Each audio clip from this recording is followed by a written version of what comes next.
রাজশাহী বিশ্ববিদ্যালয়ে শিক্ষার্থীদের প্রতিরোধের মুখে পড়ে পিছু হটতে বাধ্য হয়েছে শাখা ছাত্রদল। প্রায় ৩ ঘণ্টা পর ছাত্রদলের লাগানো তালা ভেঙে রাকসু কোষাধ্যক্ষের কার্যালয় খুলে দিয়েছে শিক্ষার্থীরা। রোববার দুপুর ১:১টার দিকে তালা ভাঙার পর ছাত্রদলের নেতাকর্মীরা তাদের কর্মসূচি থেকে পিছু হটতে বাধ্য হন।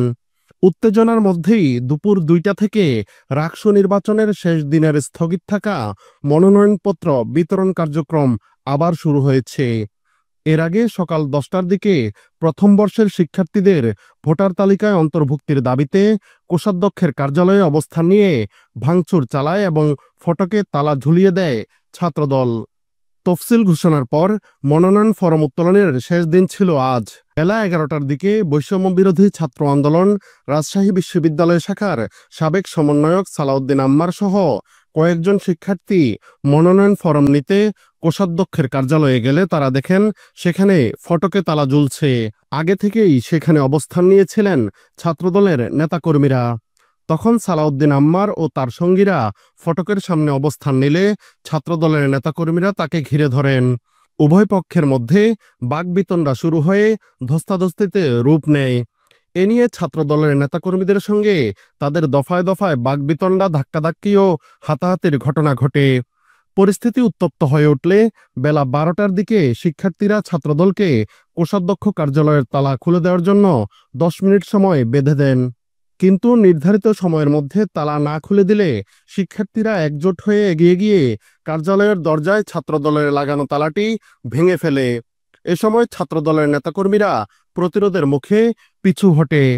শিক্ষার্থীরা তালা ভেঙে রাকসু কোষাধ্যক্ষের কার্যালয়ে প্রবেশের পর ছাত্রদল বিরোধী নানা স্লোগান দিতে থাকেন। কিছুক্ষণ পরেই ফের রাকসু কোষাধ্যক্ষের কার্যালয়ের সামনে মাটিতে বসে অবস্থান নেন ছাত্রদল নেতাকর্মীরা। শিক্ষার্থী ও ছাত্রদল নেতাকর্মীরা মুখোমুখি অবস্থান নিয়ে একে অপরকে লক্ষ্য করে পাল্টাপাল্টি স্লোগান দিতে থাকেন। এ সময়ে এক পক্ষ অপর পক্ষকে লক্ষ্য করে জুতা, পানির বোতল ছোড়াছুড়ি করতে দেখা যায়। ঘটনার এক পর্যায়ে মিছিল নিয়ে মনোনয়নপত্র সংগ্রহ করতে আসে শাখা ইসলামী ছাত্র শিবিরের নেতাকর্মীরা। তাদের মিছিলের কারণে ছাত্রদলের নেতাকর্মীরা ফের পিছু হটেন। এক পর্যায়ে পাল্টাপাল্টি স্লোগানের সময় ছাত্রদলের মাইক খুলে ভাঙচুর করেন আন্দোলনরত শিক্ষার্থীরা। এই ঘটনা নিয়ন্ত্রণে শুরু থেকেই রাকসু কার্যালয়ের সামনে ছিলেন বিশ্ববিদ্যালয়ের প্রক্টর অধ্যাপক মাহবুবুর রহমান ও ছাত্র উপদেষ্টা আমিরুল ইসলাম কনক। পরবর্তীতে তারা শিক্ষার্থীদের উদ্দেশ্যে কথা বলেন। প্রায় ৪ ঘণ্টা বন্ধ থাকার পর উত্তেজনার মধ্যেই দুপুর ২টার দিকে ফের শুরু হয় মনোনয়ন বিতরণের কার্যক্রম। শাখা ইসলামী ছাত্র শিবির, বৈষম্য বিরোধী ছাত্র আন্দোলন সহ অন্য শিক্ষার্থীরা মনোনয়ন সংগ্রহ করেছেন। বিষয়টি রাকসুর প্রধান রিটার্নিং কর্মকর্তা অধ্যাপক শেতাউর রহমান নিশ্চিত করেছেন। সার্বিক বিষয়ে বিশ্ববিদ্যালয়ের উপাচার্য অধ্যাপক সালেহ হাসান নকিব বলেন, আজকে সকাল থেকেই নির্বাচন কমিশনের সাথে আমার কয়েক দফা মিটিং হয়েছে। তারা জানিয়েছেন একটা সংগঠনের দাবির প্রেক্ষিতে এটা মানা সম্ভব নয়। সব সংগঠন এবং সব পক্ষ যদি বলে তখন সেটা বিবেচনা করা হবে।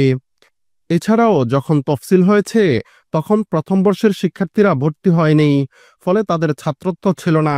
নির্বাচন কমিশনও আলাদাভাবে আলোচনা করে জানিয়েছে এই তফসিল অনুযায়ী নির্বাচন করতে চাইলে প্রথম বর্ষের শিক্ষার্থীদের ভোটার তালিকায় অন্তর্ভুক্তি সম্ভব নয়। জাতীয়তাবাদী ছাত্রদলের কর্মসূচিতে নেতাকর্মীদের দ্বারা কার্যালয়ের চেয়ার টেবিল ভাঙচুর করতে দেখা গেছে বলে জানিয়েছেন প্রত্যক্ষদর্শীরা।